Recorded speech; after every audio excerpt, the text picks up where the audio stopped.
good morning everyone. So in this part of video we will discuss one more organelle and that is mitochondria. So the term mitochondria, it is given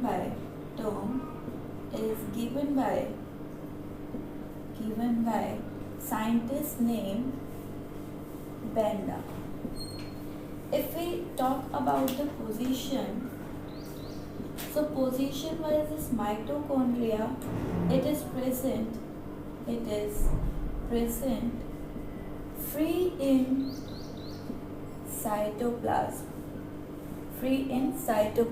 of cell.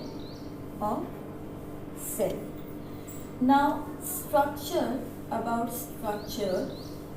so structure wise it is spherical or round organelle,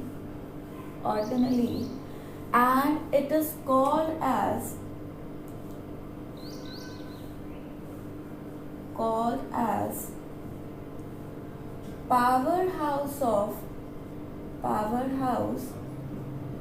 of cell.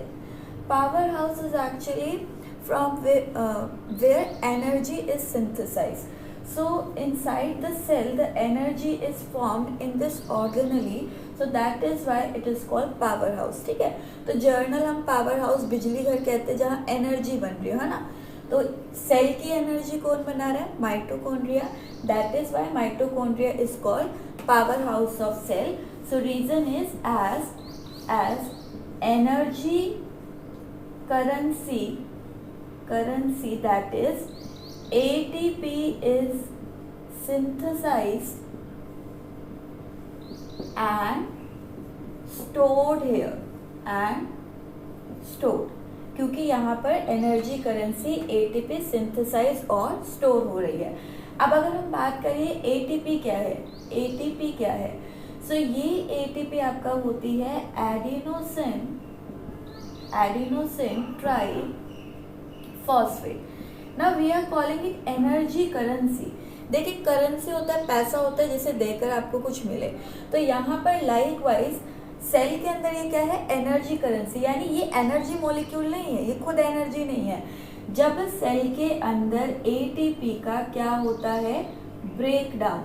जब यहाँ ATP का breakdown होता है, टूटता है, तो इस triphosphate यानी 3 फॉस्फेट में से एक फॉस्फेट टूट जाता है and it converts into ADP, that is adenosine diphosphate, plus एक फॉस्फेट यहाँ पर जो ब्रेक हुआ, और इसके साथ यहाँ पर एक ATP टूटने पर रिलीज होती है 30.5 किलो जूल एनर्जी पर mole. Okay, so that is why, क्योंकि यहाँ पर ये क्या रिलीज हो रही है? एनर्जी रिलीज हो रही है from the break down of this ATP. This is the reason it is called energy currency और power house of cell. Now we are talking about the structure. तो structure wise it is a spherical or round organelle like this, and this organelle I have shown you a sectional view here. मतलब ये organelle अगर मैं ऊपर से cut करूँ तो ये अंदर से कैसा दिख रहा है. तो यहाँ पर अगर मैंने ऊपर से कट किया, so it is double membrane structure. इसमें 2 मेम्ब्रेन होती है, the outer membrane and the inner membrane, and here this inner membrane is highly folded, as you can see in this structure. This one, let me label it here. So this one is outer membrane, and this inner layer is inner membrane. There is character of inner membrane that the inner membrane here is highly folded and form finger like projection. और यहाँ पर ये इस तरह के finger like projection बना दिया है and form finger like projection, and these finger like projections are called cristae. So these finger like projection are what? They are Christie. Okay, along with this, in this membrane, inner membrane, folded membrane, we have certain granule like structure which is studded, यानी कि इससे attach होते हैं, लगे हुए होते हैं all over the surface, पूरी इनर मेम्ब्रेन पर आपको इस तरह से ये ग्रेन्यूल लाइक स्ट्रक्चर क्या करने हैं, ड्रॉ करने हैं. And these granule like structure are actually the site जहां पर आपका एनर्जी मॉलिक्यूल बनेगा. So I am just representing it there. कुछ सेक्शन में मैं दिखा रही हूँ, कुछ पार्ट में आपको ये पूरी इनर मेम्ब्रेन पे ड्रॉ करना है. So these granule like structure which is present over the surface of inner membrane, this is called F1 particle, F1 particle, or we can also call it oxysome, और या फिर आपका इसी oxysome पर, इसी ग्रेन्यूल लाइक स्ट्रक्चर पर आपका present होता है क्या, ATP synthetase enzyme. Synthetase enzyme, देखो ATP का जो सिंथेसिस करेगा वही आपका एंजाइम क्या होगा, ATP synthetase enzyme. So if it is asked कि एक्चुअल में एनर्जी करेंसी यानी ATP माइटोकॉन्ड्रिया में फॉर्म कहाँ हो रही है, so this energy currency is form on the surface of this inner membrane. इस इनर मेम्ब्रेन के सरफेस पर, या फिर कहें इनर मेम्ब्रेन के ऊपर आपका एनर्जी करेंसी फॉर्म होता है. ओके, ATP फॉर्म होता है क्योंकि इस मेम्ब्रेन पर क्या प्रेजेंट है, ATP synthesis. Then after this mitochondria have this fluid inside this inner membrane. inner membrane के अंदर ये सारा आपका क्या प्रेजेंट है, fluid present है. and this fluid which is present inside the membrane, this fluid is called matrix. This fluid is called matrix. Okay, inside this matrix we have these granule like structure called ribosome. तो यहाँ पर आपका क्या present होंगे, ribosome present होंगे. along with that this mitochondria have its own DNA which is called mitochondrial DNA. Mitochondrial DNA. So this is basically the structure of mitochondria. ठीक है, दोबारा रिकॉल कर लेते हैं. डबल मेम्ब्रेन होगा, दो मेम्ब्रेन होगी. मेम्ब्रेन के बीच में जो स्पेस होता है, इस स्पेस को आप बोल सकते हैं इंटर मेम्ब्रेन स्पेस. इंटर मतलब बीच में, ठीक है, इंटर मेम्ब्रेन स्पेस. सो टू मेम्ब्रेन है. पहली चीज, अभी तक आपने जितने भी ऑर्गेनलीज पढ़े वो सारे क्या थे, सिंगल मेम्ब्रेन, एक मेम्ब्रेन से बने हुए. ये फर्स्ट ऑर्गेनली है जो टू मेम्ब्रेन है. पहला ऑर्गेनली, किसी भी ऑर्गेनली के अंदर खुद का DNA नहीं था, पर यहाँ पर ये फर्स्ट ऑर्गेनली है जिसका खुद का DNA है. तो पहला organelle which is bilayer and first organelle having its own DNA. Okay, because it is having its own DNA, इसके पास खुद का DNA. राइबोसोम है, मैंने आपसे कहा था कि राइबोसोम जहां पर भी प्रेजेंट हो वो क्या कर सकते हैं, प्रोटीन बना सकते हैं. तो ये जो ऑर्गेनली है ये खुद सेल्फ सफिशिएंट है कि यहाँ पर खुद का DNA है. अगर कहीं पर भी खुद का DNA हो तो वो चीज आपकी डिवीजन में इजीली जा सकते हैं, डिवाइड करके न्यू ऑर्गेनली फॉर्म कर सकते हैं. सो ये माइटोकॉन्ड्रिया, क्योंकि इसके पास DNA, ये DNA रेप्लिकेट कर सकता है, यानी DNA डबल हो सकता है. डबल हो सकता है, इक्वली डिवाइड होकर नए माइटोकॉन्ड्रिया में आपका डिस्ट्रीब्यूट हो सकता है. सो यहाँ पर ये DNA रेप्लिकेट हो सकता है, प्लस इसके पास खुद के प्रोटीन भी है क्योंकि इट हैव व्हाट, राइबोसोम.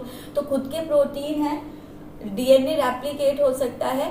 और ऐसा ऑर्गेनली जिसका खुद का DNA है, खुद के प्रोटीन वो फॉर्म कर सकता है, तो वो पूरी तरह से सेल पर डिपेंड नहीं होता. जैसे हमने बात की थी कि हर ऑर्गेनली का अपना काम है. जैसे किसी ने एनर्जी बनाई, किसी ने फूड बनाया, लेकिन वो चीज़ें सबको सप्लाई करनी पड़ती है. जैसे यहाँ एनर्जी बन रही है, ये एनर्जी आपके क्लोरोप्लास्ट को भी चाहिए, बाकी ऑर्गेनली उनको काम करने के लिए भी चाहिए. सो ये आपका एक ऑर्गेनली है जिसके अंदर खुद की एनर्जी भी है, खुद का DNA भी है, खुद का प्रोटीन भी है. सो ये सेल से इंडिपेंडेंटली बहुत सारे काम कर सकता है. क्योंकि ये अपने खुद के कई काम, अपने खुद के लिए प्रोटीन सिंथेसाइज कर सकता है without depending upon the cell. So that is why this mitochondria is called semi autonomous. Okay, so let me add some more point here.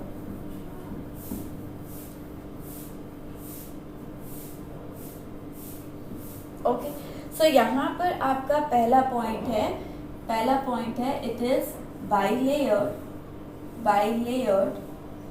then have mitochondrial DNA and ribosomes too, and ribosomes. Okay, so because of this mitochondria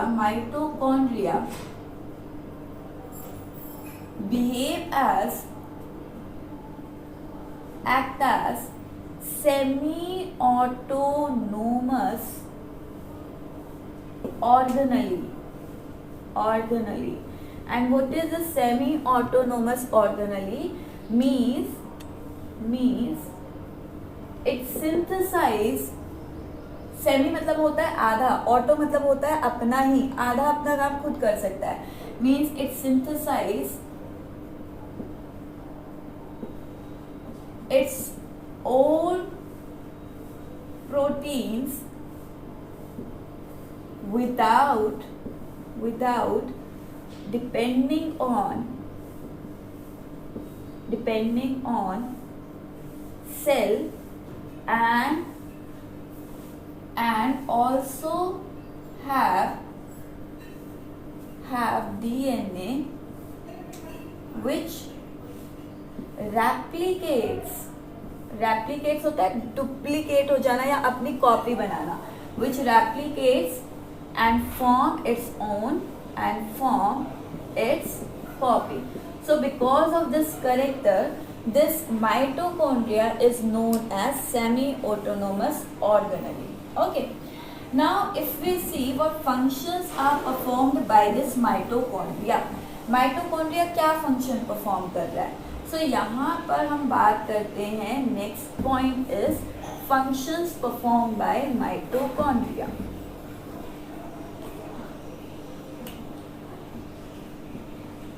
Functions.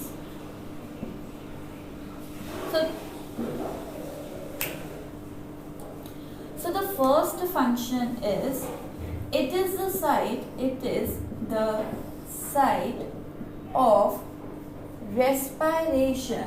And what is respiration? Respiration is a process जहाँ पर जब आप food खाते हैं वो oxygen की presence में break होता है, और जब फूड का ऑक्सीडेशन होता है, फूड हम जनरली क्या कह रहे हैं, ग्लूकोज कह रहे हैं, और जब ग्लूकोज आपका ब्रेक होगा तो आपकी बॉडी में CO2 वाटर एंड बनती है एनर्जी.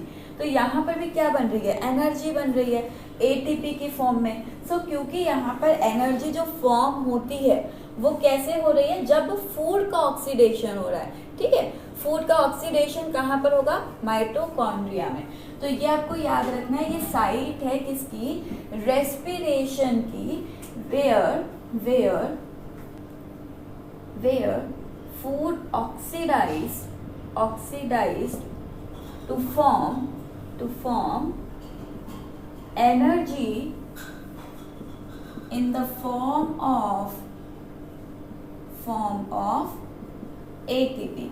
जहाँ पर फूड ऑक्सीडाइज होकर क्या बना रहा हो, एनर्जी ATP बना रहा हो. ठीक है, देन आफ्टर दिस क्योंकि यहाँ पर कुछ प्रोटीन्स वगैरह सिंथेसाइज हो सकते हैं, so this mitochondria also provide raw material in the form of protein to other organelles. It also provide raw material या इंटरमीडिएट सब्सटेंस, जैसे किसी को किसी चीज़ की ज़रूरत है, प्रोटीन की ज़रूरत है, तो वो उससे पहुंचाएगा. So raw material in the form of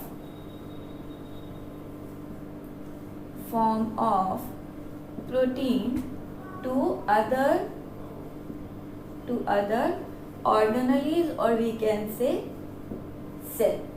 Okay, then next point is that this mitochondria is present in all eukaryote. It is present in all eukaryotic cell except mammalian RBCs, red blood corpuscles, and prokaryotes means bacteria में आपका नहीं होगा और mammalian RBC के अंदर नहीं होगा। अगर कोई डिटेल में पढ़ रहा है तो यहाँ पर ये जो आपका रेस्पिरेशन, फूड का ऑक्सीडेशन होता है, फूड टूटता है ऑक्सीजन की प्रेजेंस में और एनर्जी बनती है। तो ये जो पूरी साइकिल होती है, धीरे धीरे फूड टूट रहा है, इसी साइकिल को हम कहते हैं क्रैब्स साइकिल, जो कि माइटोकॉन्ड्रिया की जो मैट्रिक्स है यानी कि अंदर यहाँ पर होती है।